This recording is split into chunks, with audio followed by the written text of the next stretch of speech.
नमो नमः मित्रों, मैं अंजू शर्मा संस्कृत जीवनम में आप सभी का स्वागत करती हूँ।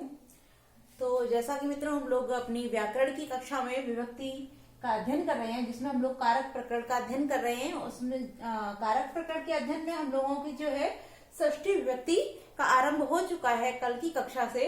तो आज भी हम लोग षष्ठी विभक्ति का ही अध्ययन करेंगे, क्योंकि अभी हम लोगों ने कल की कक्षा से ही षष्ठी विभक्ति का अध्ययन जो है वो आरंभ किया है। तो हमारे साथ जो भी मित्र लाइव जुड़ चुके हैं उसमें अजय गौड़ हैं, विपुल जी हैं, पंखुड़ी वर्मा हैं और राही सिद्दीकी जी हैं, शशिधर मिश्रा जी हैं, निकिता शर्मा हैं। आप सभी लोग वीडियो की लिंक को अपने मित्रों के साथ शेयर कर दीजिए, जिससे कि अधिक से अधिक लोग लाइव जुड़ जाएं।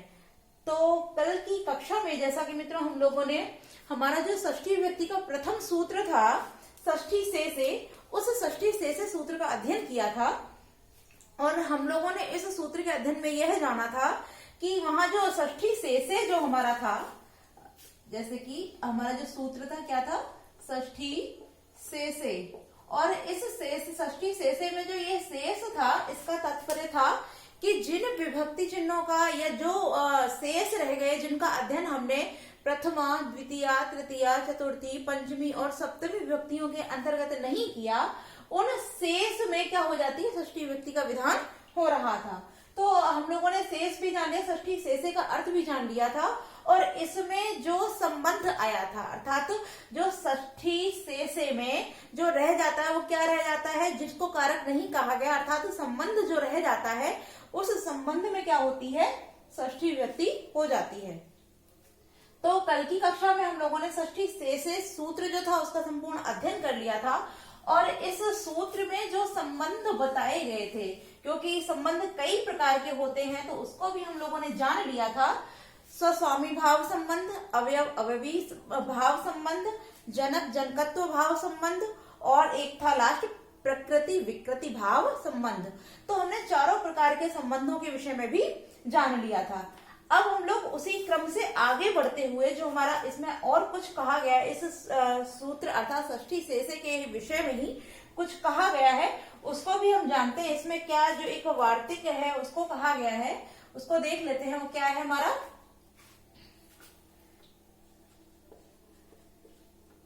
कर्मादि नामपि नामापि।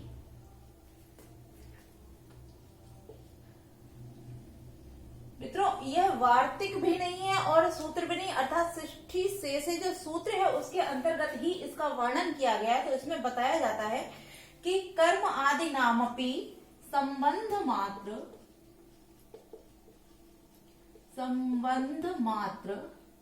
विवक्षायाम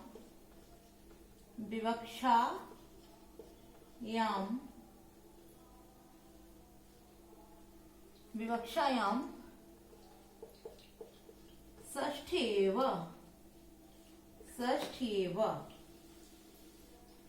अब इसमें क्या कहा जा रहा है, इसमें कहा जा रहा है कि कर्म आदि जो होते हैं, कर्म आदि अर्थात कर्ता, कर्म, करण, संप्रदान, अपादान, अधिकरण इत्यादि जो हैं, उनमें जब संबंध मात्र की विवक्षा अर्थात संबंध मात्र को कहा जाता है तब वहां षष्ठी ही होती है। तात्पर्य जहां कर्म इत्यादि अन्य जो कारक होते हैं हम उनकी अविवक्षा करते हुए और संबंध मात्र की विवक्षा करते हुए जब हम उसको कहते हैं तो वहां क्या हो जाती है, वहां षष्ठी ही होती है। तो अब हम पहले यहाँ जो विवक्षा लिखा हुआ है इसको भी क्लियर कर लेते हैं कि विवक्षा क्या होती है और अविवक्षा क्या होती है। तो एक होता है हमारा विवक्षा और एक होता है अविवक्षा। तो यहाँ जो दिया हुआ है कर्म आदि नामपि, अर्थात कर्म आदि जो है, कर्म आदि के जो नाम है अर्थात कर्ता, कर्म, करण इत्यादि इनकी अविवक्षा करते हुए और संबंध मात्र की विवक्षा करते हुए, अर्थात संबंध मात्र की विवक्षा करने पर वहां षष्ठी ही होती है। तो यह जो विवक्षा होता है, विवक्षा का तात्पर्य होता है कहने की इच्छा, ठीक है। और अविवक्षा माने जो होता है, क्या होता है, जहां कहने की इच्छा ना हो, अर्थात न कहने की इच्छा, न कहने की इच्छा, कहने की इच्छा। ठीक है, तो हम लोगों ने यहाँ विवक्षा और अविवक्षा को भी जान लिया। जब कहने की इच्छा होती है तब उसको विवक्षा कहते हैं, और जब कहने की इच्छा नहीं होती है तब वह अविवक्षा होती है। तो अब इसको हम लोगों ने जान लिया। तो यहाँ क्या कहा जा रहा है, इसमें यही बोला जा रहा है कि जब कर्म आदि की अविवक्षा होते हुए और संबंध मात्र की विवक्षा में, अर्थात संबंध मात्र को कहते हैं, जहां पर हम केवल संबंध मात्र को कहने की इच्छा करते हैं, वहां षष्ठी हो जाती है, अर्थात वहां षष्ठी विभक्ति का विधान हो जाता है। ठीक है, अब जो इसका उदाहरण है हम उसको देख लेते हैं। इसका जो उदाहरण है वो हमारा हो जाता है सताम, सताम गतम, सताम गतम। अब यहाँ जो सताम गतम, अर्थात इसका यदि हम अर्थ निकालेंगे तो क्या हो जाएगा, सज्जनों का जाना। इसका जो अर्थ है वो क्या हो जाएगा, सज्जनों का जाना। इसका जो अर्थ है वो क्या हो गया, सज्जनों का जाना। अब यहाँ जो है सताम गतम, यहाँ जो सत अर्थात जो सज्जन है उसमें हम लोगों ने क्या नहीं किया, उसमें हमने जो कर्ता इत्यादि थे, वैसे हम देखते हैं तो क्या हो जाएगा, सज्जनों का जाना। तो यहाँ जो हमारा सज्जन है, यह सज्जन क्या है, यह सज्जन क्या है हमारा, यह सज्जन कर्ता है। और यह जो गत अर्थात जो गमन इत्यादि गम धातु होती है वो क्या होती है, क्रियाएं होती है। तो यह जो गतम है ये क्या है, ये हमारी क्रिया है। क्लियर हुआ। जो सताम अर्थात जो संत है, सतह है, तो संत क्या है, कर्ता है, और गत क्या है, इसकी क्रिया है। तो क्योंकि यहाँ सतह जो है कर्ता है, तो यहाँ कर्ता अर्थात प्रथमा होनी चाहिए थी।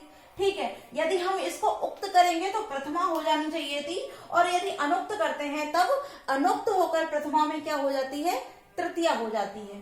तो या तो यहाँ प्रथमा होनी चाहिए थी या फिर यहाँ पर तृतीया होनी चाहिए थी। किंतु यहाँ क्या कह रहे हैं कि सताम गतम, यहाँ हमने इस कर्ता को क्या कहा, इस कर्ता को न कहा, अर्थात इसकी अविवक्षा करते हुए हमने यहाँ संबंध मात्र की विवक्षा की है कि सज्जन जाते हैं सज्जन जाते हैं। यदि आप इसको सीधे सीधे बोलेंगे तो यह भी अर्थ निकलता है कि सज्जन जाते हैं या सज्जन गए, या सज्जनों का जाना। तो जब हम इसको संबंध में विवक्षित अर्थात संबंध इसको कहेंगे, इसको हम संबंध में विवक्षित करेंगे तो हम क्या करेंगे, सज्जनों का जाना। और जब हमने इसको सज्जनों का जाना अर्थात इस कर्ता और इस क्रिया में जब हमने संबंध की विवक्षा की अर्थात संबंध को कहना चाहा है, तब यहाँ कर्म आदि नाम संबंध मात्र से यहाँ क्या हो जाएगी, यहाँ षष्ठी का विधान कर दिया जाएगा। तब यहाँ क्या हो जाता है, हमारा जो रूप बन जाता है वो क्या हो जाएगा, शताम गतम।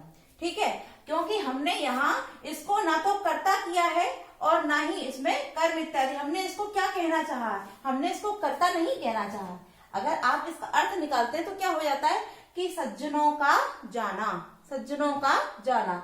तो यहाँ प्रथम जो हमारा कर्ता है तो कर्ता होना चाहिए था, और कर्ता होती क्योंकि यहाँ सूत्र क्या, कर्म आदि में जब हम उसको अविवक्षित करते हैं अर्थात उसको नहीं कहना चाहते हैं, और जब संबंध मात्र की विवक्षा करते हैं यानी संबंध मात्र को कहना चाहते हैं, तब यहाँ जब हमने संबंध मात्र की विवक्षा की तब यहाँ क्या हो गया कि सज्जनों का जाना, यानी कि जाने जो क्रिया थी और जो कर्ता था उनमें हमने जो संबंध था उसको कह दिया। तो संबंध को कहने के कारण यहाँ सताम जो है उसमें षष्ठी का विधान हो जाता है, अर्थात यहाँ षष्ठी हो जाती है। अब यदि हम इसको देखते हैं कि यदि हम इसको षष्ठी न करें अर्थात संबंध की विवक्षा न करें और हम कर्म आदि को कहें, तब इसमें क्या हो जाएगा।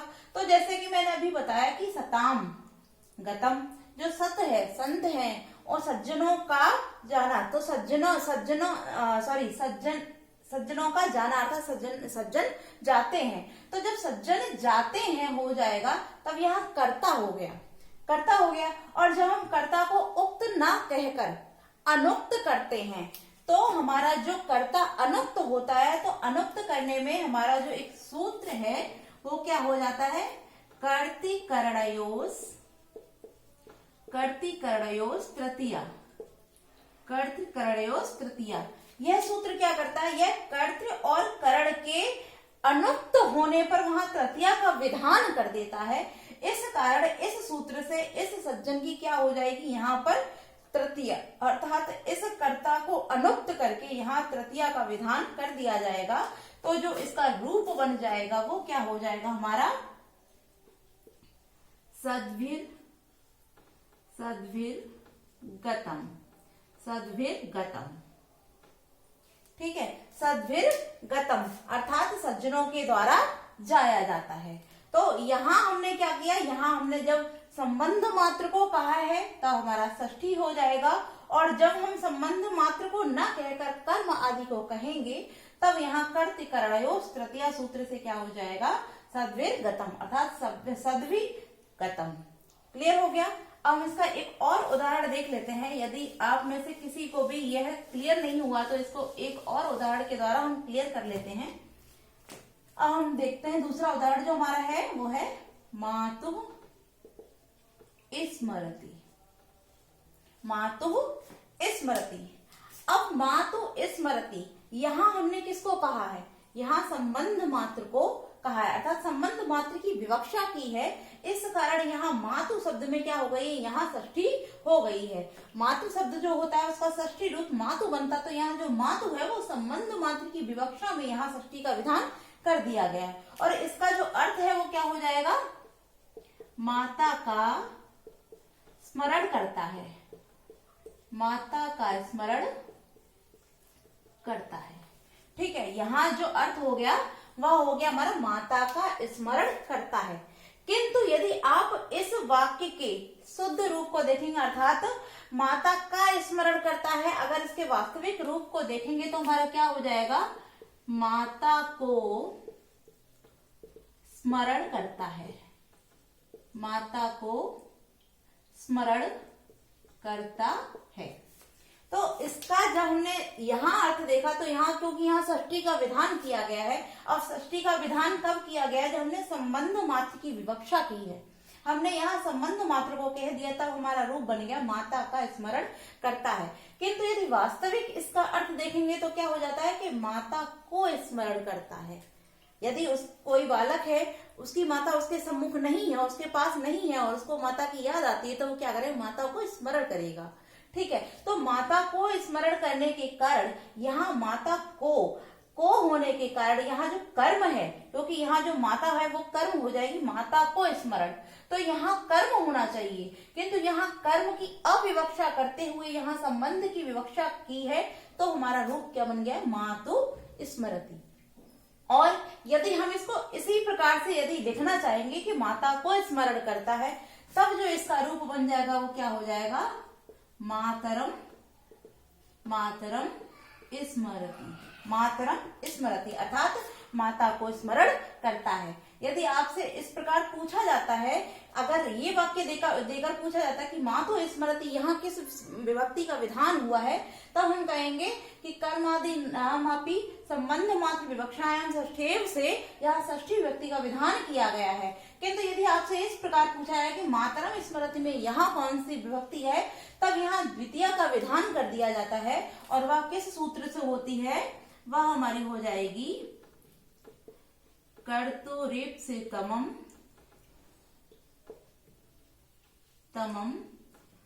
कर्म से इसकी कर्म संज्ञा होगी, कर्म संज्ञा होकर यहाँ कर्मणि द्वितीय जो हमारा सूत्र है, कर्मणि द्वितीय, इस सूत्र से यहाँ पर द्वितीय का विधान कर दिया गया। तो हमने क्या जाना कि यदि मातु स्मरति जहाँ संबंध मात्र को कहा जाएगा तब हमारा रूप बनेगा मातु स्मरति अर्थात माता का स्मरण करता है। किंतु यदि मातरम स्मृति में आपसे पूछा जाता है तब यहाँ कर्म से कर्म संज्ञा करके इसकी कर्मणि द्वितीय से यहाँ द्वितीय का विधान कर दिया जाता है, क्योंकि यहाँ वास्तविक अर्थ क्या है, माता को स्मरण करता है। ठीक है, तो यहाँ जो हमारा सूत्र कह रहा था कर्मादि नामपि संबंध मात्र विवक्षायाम षष्ठेव, ये मुझे पूरी उम्मीद है कि आप सभी का क्लियर हो गया होगा। अब हम आगे बढ़ते हैं, हमारा जो अगला सूत्र है हम उसको जानते हैं।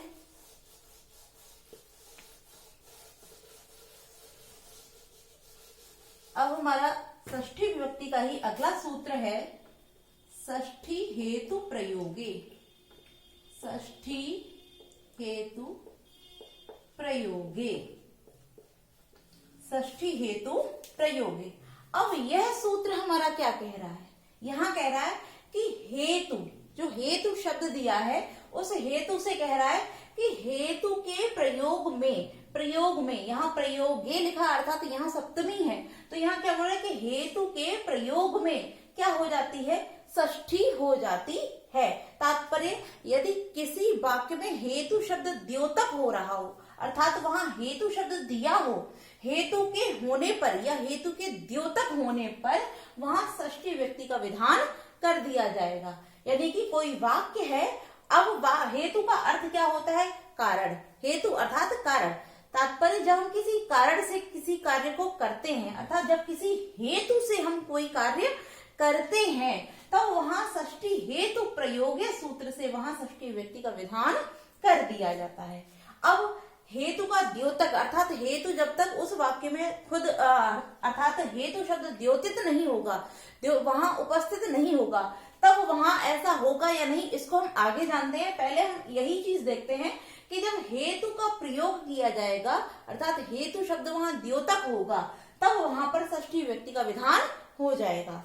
तो इसको हम जानते हैं उदाहरण के द्वारा ही। जैसे इसका जो उदाहरण है उसको लिखते हैं, अन्नस्य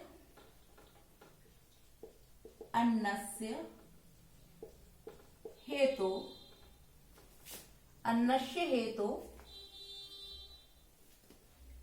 वसति। अन्नस्य हेतु वसति।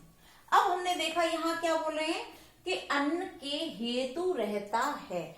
इसका जो अर्थ है वो क्या हो जाता है? अन्न के हेतु रहता है। अन्न के हेतु रहता है। अब यहाँ सूत्र भी हमारा यही कह रहा है कि यदि हेतु शब्द का प्रयोग हो तो हम यहाँ क्या लिखते हैं कि अन्न के हेतु तात्पर्य कारण। यहाँ हेतु के स्थान पर कारण भी हो सकता है कि अन्न के कारण रहता है, तब भी हेतु ही आ जाएगा, क्योंकि हेतु का जो अर्थ होता है वह कारण ही होता है। तो अन्न के हेतु रहता है, तो यहाँ हेतु शब्द द्योतक है, यहाँ हेतु शब्द जो है वो उपस्थित है। यहाँ हेतु शब्द उपस्थित होने के कारण अब वह किसके हेतु रहता है? जिसके हेतु रहेगा उसमें षष्ठी विभक्ति का विधान कर दिया जाएगा। तो आगे हम देखते हैं, आगे क्या कहता है कि अन्न के हेतु, तो किसके हेतु रह रहा है? अन्न के हेतु रह रहा है, और अन्न के हेतु रहने के कारण यह जो अन्न है हमारा, इसकी षष्ठी विभक्ति हो जाती है। अब इसकी होती है, साथ ही साथ जो हेतु होता है, हेतु शब्द जो होता है उसमें भी षष्ठी का विधान कर दिया जाता है। तात्पर्य जिसके कारण रह रहा है तथा जो हेतु है, अर्थात जिस हेतु वह रह रहा है या कोई कार्य कर रहा है, उसके साथ साथ उस हेतु में भी, उस हेतुवाचक शब्द में भी षष्ठी का ही विधान हो जाता है। इसी कारण यहाँ जो हमारा अन्नस्य हेतु हुआ है, तो अन्न में भी षष्ठी का विधान कर दिया गया है, और जो हमारा हेतु है यहाँ भी षष्ठी का विधान करके जो हमारा रूप बन जाएगा वो क्या हो जाता है? अन्नस्य हेतु वसति, अर्थात अन्न के हेतु रहता है। ठीक है, ये क्लियर हो गया होगा। एक और उदाहरण हम इसको देख लेते हैं, अगर किसी का क्लियर नहीं हो पाया है या कोई संशय है या कोई त्रुटि है या अभी उसको अच्छे से समझ में नहीं आया है, तो इसका जो एक और उदाहरण है हम उसको भी जान लेते हैं, उसको भी देख लेते हैं। अच्छा, हम पहले उसको हिंदी में लिखते हैं, उसके बाद उसको क्लियर करेंगे आप सभी को समझाते हुए। तो जैसे अध्ययन के हेतु काशी रहता है। अध्ययन के हेतु काशी रहता है। अब यहां देखते हैं कि पहला हमारा सूत्र के ही अकॉर्डिंग क्या बोल रहा है यहाँ पर? हेतु प्रयोगे। तो हमारा जो वाक्य है वहां पर हेतु शब्द का प्रयोग कर लिया गया है, यहाँ लिखा हुआ है हेतु। ठीक है, अब किसके हेतु कार्य किया जा रहा है? क्योंकि हेतु प्रयोगे, हेतु किसके प्रयोग में है, किसके प्रयोग में हेतु को यहाँ प्रयोग किया जा रहा है, तो तो अध्ययनस्य अर्थात अध्ययन के हेतु, तो अध्ययन के हेतु काशी रहता है, तो काशी में रह रहा है, लेकिन उसका एक हेतु है, एक कारण है, एक निमित्त है, वो क्या है, वो है अध्ययन। तो जिसके हेतु वह काशी में रह रहा है, वो कारण क्या है, हमारा अध्ययन। तो अध्ययन इस हेतु का कारण होने के कारण यहाँ जो हमारा अध्ययन है, इस अध्ययन में ही षष्ठी का विधान कर दिया जाएगा। और साथ ही साथ क्या कहता है कि इस अध्ययन के साथ साथ जो हेतुवाचक शब्द है, इस हेतु में भी षष्ठी विभक्ति हो जाएगी। तो इसका जो रूप हो जाएगा, अर्थात इसका जो हो जाएगा रूप संस्कृत में, वो क्या हो जाएगा, अध्ययनस्य हेतु काश्याम वसति, अध्ययनस्य हेतु काश्याम वसति। अब हम लोगों ने इस सूत्र को जान लिया, षष्ठी हेतु प्रयोगे को, कि यह जो हमारा सूत्र है वो किस प्रकार से षष्ठी का विधान करता है और किसके अर्थ में करता है। तो इसको हम लोगों ने क्लियर कर लिया है कि हेतु शब्द के अर्थ में यह जिसके हेतु कार्य किया जाता है उसमें षष्ठी का विधान कर दिया जाता। अब आप लोग जैसे तृतीया में भी पढ़ते हैं, एक सूत्र होता है हेतौ, उस सूत्र को भी अध्ययन करते हैं, उसको भी पढ़ते हैं। तो अब यहाँ काफी लोग कंफ्यूज हो जाते हैं या कि वहां भी हेतु है और यहाँ भी हेतु है, तो किस जगह पर षष्ठी होगी और किस जगह पर तृतीया होगी, तो इसको भी हम क्लियर कर लेते हैं। यहाँ हम जब लिखते हैं कि अध्ययन के हेतु, हमारा जो वाक्य बनता है अध्ययनस्य हेतु काश्याम वसति, जब हम यहाँ हेतु शब्द को स्पष्ट रूप से लिखते हैं, जब यहाँ हम हेतु शब्द का प्रयोग इस वाक्य के अंतर्गत करते हैं, क्योंकि हेतु प्रयोग, यहाँ सूत्र भी यही बोल रहा है कि हेतु के प्रयोग में, यहाँ हेतु शब्द प्रयुक्त होने पर यहाँ षष्ठी हो जाती है। किंतु जब हम वाक्य के अंतर्गत इस हेतु का प्रयोग नहीं करते हैं, इस हेतु का प्रयोग नहीं करते हैं, तात्पर्य जब हेतु का अर्थ प्रकट होता है किंतु हेतु को प्रयोग नहीं करते हैं, तब वहां पर षष्ठी ना होकर हमारी तृतीया विभक्ति हो जाती है। जैसे इसको भी देख लेते हैं, अध्ययनेन, अध्ययनेन काश्याम वसति। तात्पर्य अर्थ वही है, दोनों का जो अर्थ है वो वही है कि अध्ययन के हेतु काशी में रहता है, किंतु यहाँ हेतु शब्द का प्रयोग नहीं हुआ है। इस कारण यहाँ हेतु शब्द का प्रयोग न होने के कारण यहाँ तृतीया हो जाएगी, किंतु जब हेतु शब्द का हम प्रयोग वाक्य के अंतर्गत करते हैं तब वहां तृतीया न होकर षष्ठी होगी। तो आप लोगों को ये क्लियर हो गए होंगे कि जब हम हेतु शब्द का प्रयोग करेंगे तब षष्ठी, और हेतु का अर्थ तो है किंतु प्रयोग नहीं तब तृतीया। तो आज के लिए हम इतना ही रखते हैं अपनी कक्षा में।